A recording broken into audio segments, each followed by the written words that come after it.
Chapter 19 Dionysus conquers the world with a refreshing beverage.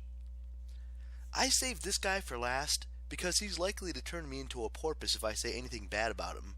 And honestly, I'm not sure I can say anything good. Here goes nothing. A while back I told you about this princess Selim who got vaporized while she was pregnant with Zeus's kid. Anyway, Zeus had to rescue the premature baby by sewing him into his right thigh to keep him alive. Yeah, I know.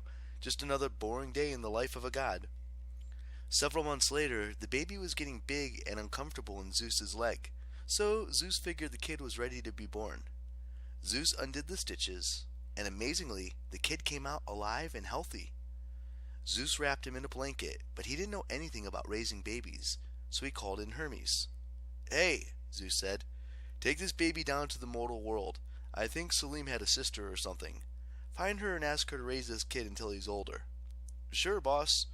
Hermes took the baby and looked him over. "Is he a god or a demigod or what?" "I'm not sure yet," Zeus said. "We'll have to wait and see, but I don't want to be changing diapers in the meantime." "I hear ya. What's the kid's name?"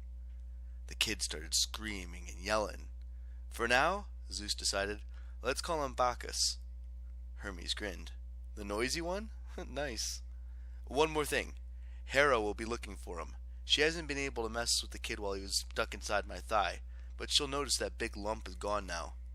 "Yeah, that lump was kind of obvious." "Might be best if Bacchus's aunt raises him like he's a girl for a while. Maybe that'll throw Hera off the scent." Hermes frowned. He didn't see how raising a baby as a girl would help. Hera was not so easily fooled. But Hermes knew better than to argue with the boss. "Got it," he said. "Off I go."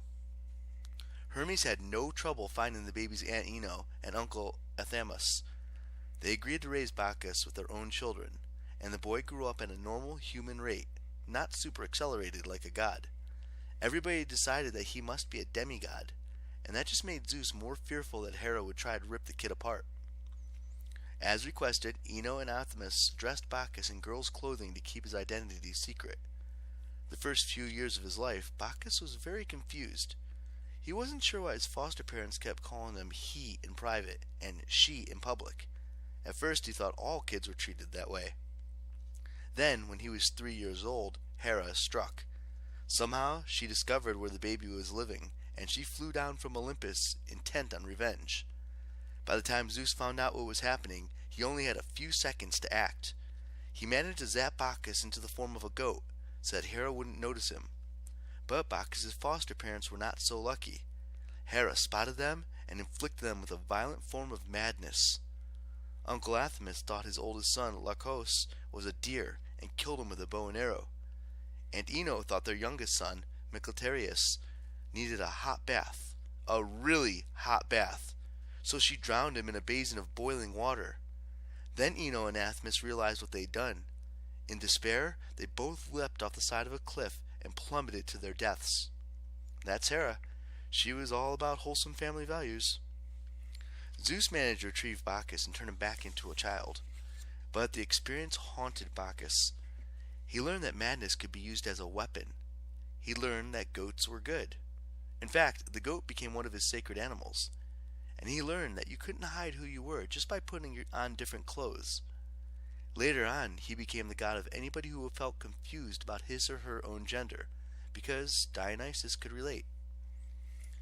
Anyway, Zeus looked around for a new set of foster parents. Big shock, not many people volunteered after hearing what Hera had done to Ino and Athamas. Finally, Zeus flew to Mount Nysa on the Greek mainland and convinced the nymphs there to raise Bacchus. Zeus promised to make them immortal if they just did this one favor, and that was a hard deal to refuse. Young Bacchus became known as the godly son of Zeus who lives on Nysa, which got shortened to Dios, god, of Nysa, which eventually became the new name Dionysus, though he was still called Bacchus, the noisy one, especially after he ate beans or cabbage, which is way more than you wanted to know.